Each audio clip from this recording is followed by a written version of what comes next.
Donc, je m'appelle Clément Bigot, j'ai 27 ans, j'habite à Lyon et donc, je suis comédien. Je viens de terminer l'école du Nord à Lille. Je m'appelle Ambre Germain-Cartron, je suis comédienne. J'ai fait l'école du Nord avec Clément, j'habite actuellement à Lille et j'ai 27 ans.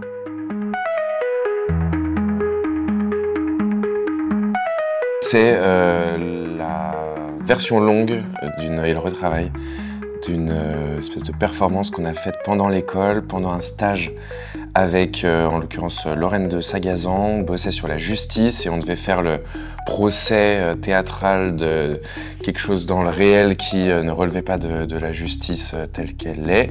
Et on a fait le procès de Fincher pour Fight Club. En partant du principe qu'il n'avait pas géré son film et que ce qu'il était censé critiquer, le film était devenu finalement un totem de l'extrême droite.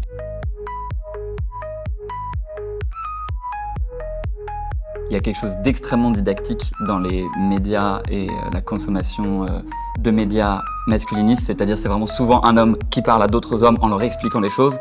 Donc ça passe sur internet, ça passe par des conférences, des TED Talks. Alors il n'y a pas tant de TED Talks masculinistes, mais des choses qui ont la même esthétique. Donc on reprend ça, et puis c'est un format hyper ludique. Ce serait plus compliqué de faire passer ce qu'on dit politiquement et tout, si on les avait mis dans des situations, je sais pas, de leur vie quotidienne de mascu ou de... Enfin, c'est le moment où ils expliquent, quoi.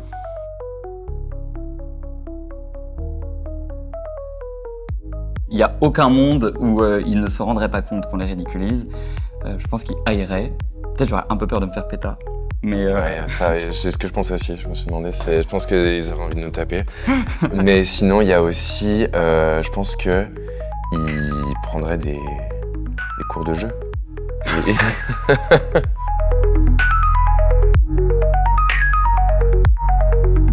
On s'amuse à construire des corps, toujours dans cette idée de ne pas être réaliste, mais d'être dans une dénonciation vraiment poussée de leur manière de penser. On s'amuse à créer des corps trop nerveux, trop démonstratifs de leur virilité. On fait des pompes sur scène, on fait des accès de violence idiots. Et puis après, il y a comment on habille ces gens, parce qu'on a l'idée, par exemple, souvent que le masculinisme, que le virilisme, c'est...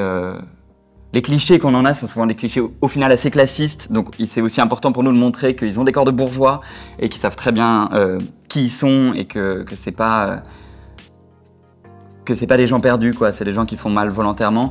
Et il y a encore la dernière dimension de moi qui me nomme femme trans dans le spectacle, puisque je le suis. Le public, au bout d'un moment, le comprend.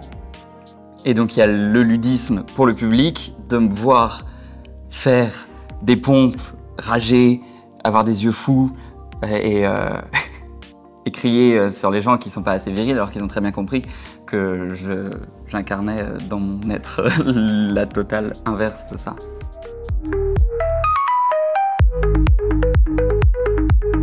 Tous ces rapports de masculinisme et tout sont des leviers de domination et que dans ces leviers-là de domination, il y a donc ce qu'on imagine facilement du masculinisme, c'est-à-dire oppression physique, les rapports de genre, les rapports de couple, amoureux, etc., etc.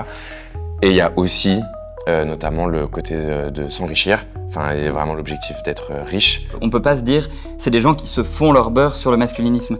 Le masculinisme, c'est vendre des trucs à des mecs en leur faisant croire qu'il y a un complot tenu par les femmes, mais en fait, ces femmes, on change de mot, c'est le nouvel ordre mondial, c'est vraiment juste un complotisme d'extrême droite qui instrumentalise la haine des femmes pour vendre des merdes à des types, quoi.